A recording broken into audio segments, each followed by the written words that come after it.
Colorado Springs police officer who molested more than a dozen boys is now being held in a prison out of state. We first broke the story last night. Joshua Carrier, a former resource officer at Horace Mann Middle School, was transferred from a Colorado prison to one on the East Coast.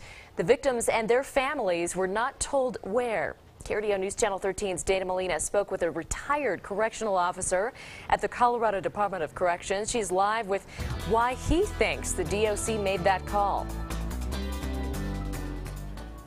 James and Heather, we're at the Criminal Justice Center where Carrier was initially jailed, and even when he was in Colorado, he was kept away from other inmates.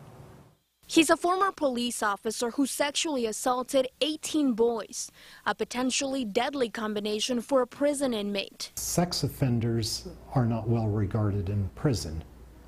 Police officers are not well regarded in prison.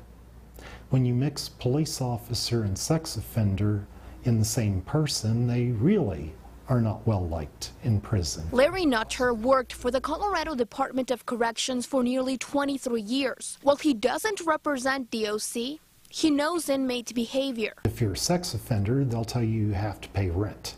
You have to pay them or they'll kill you.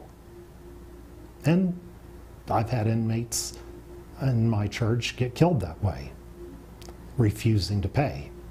They'll show up in your cell with a lock and a sock and beat you to death. So he's not surprised Joshua Carrier was transferred out of state for fears about his safety. Nutter says prisoners there won't know what he did. We have a system set up with other states where we will send them a sex offender police officer to their state and they'll send one to our state. Many of you are asking why care about his safety. We do not use offenders to mete out punishment. He doesn't deserve anything other than the sentence he got.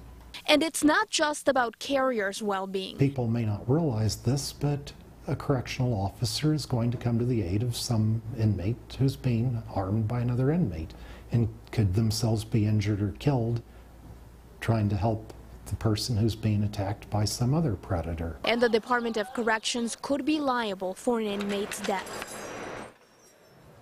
Carrier was sentenced in February of 2013 to 70 years to life in prison. Live in Colorado Springs, Dana Molina, KRDO News Channel 13. Some good insights. Thanks so much, Dana.